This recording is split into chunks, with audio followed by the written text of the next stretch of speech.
An old man tends his garden. He has tended it for 50 years. His wife planted the roses. She has been gone for 11 years now. He does not know why he still waters them. He does not know why he still pulls the weeds. He just does. Every morning, before the light gets too strong. His daughter has asked him to move to the city. The house is too big. The garden is too much work. She is right. He knows she is right.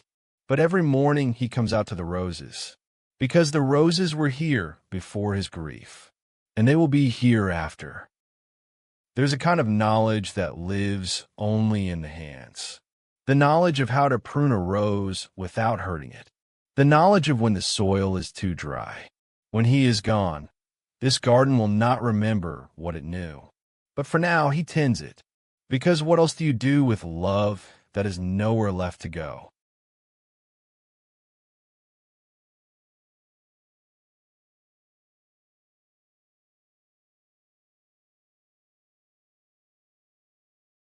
A mother watches her son leave home. He is 22. He has a bag and a destination and a life she cannot follow him into. She has known this moment was coming for 22 years. She thought she was ready. She is not ready. No one is ever ready. She stands at the window after he is gone. His room is still his room. His shoes are still by the door. The house is the same house. But something has shifted. Some weight that kept the walls from moving has been lifted, and the rooms feel larger than they should be. This is the price of raising someone well. You teach them to leave. You give them everything they need to not need you. And then they go. The house is full of evidence of a childhood that is over. The books, the drawings, the marks on the door where she measured his height every year.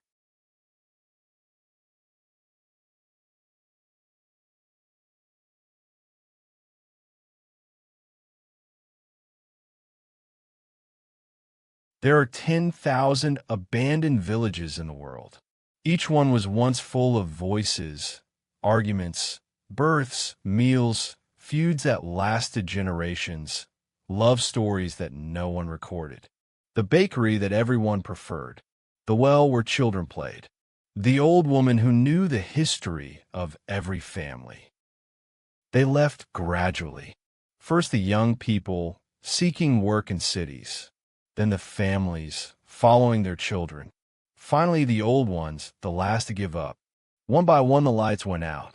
One by one, the doors closed and were not opened again. And the village became what it is now, a place that remembers itself.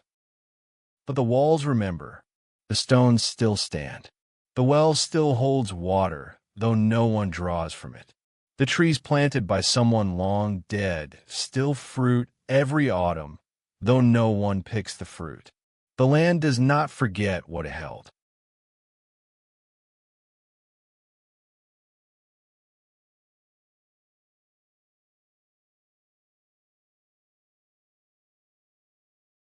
Somewhere in the world, a language is dying, not because anyone decided to kill it, but because the last person who dreamed in it is growing old. When that person dies, a way of seeing the world will close forever. Languages are not just words. They are ways of noticing things. Each one sees the world differently. Some languages have words for things no other language has named. A word for the light on water just before sunset.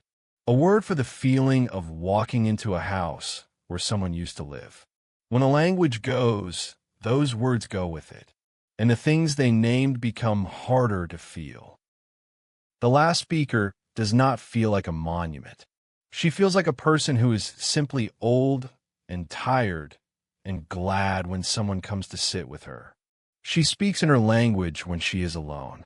She sings in it when she is sad. It is the language she still hears in her dreams.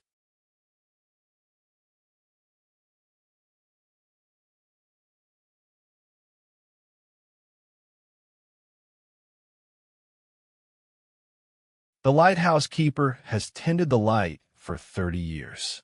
Tomorrow, the light will be automated. He will leave the key on the table and drive away, and a machine will do what he has done, faithfully, tirelessly, without knowing why. The ships will still be guided, but something will be different. He has kept a log for 30 years. Every night, the same entry: light functioning, weather clear, or light functioning, weather rough. 30 years of nights when he was the one thing standing between the darkness and the ships. He does not think any sailor knew his name. He does not think it matters. He kept the light. That was enough. This is what remains: the old man and his roses, the mother and her door frame, the village well that still holds water, the elders still dreaming in her language, the lighthouse keeper writing his last log. These are the things that hold the world together, quietly, faithfully, without asking to be remembered. And they will not be remembered. And they held the world together anyway.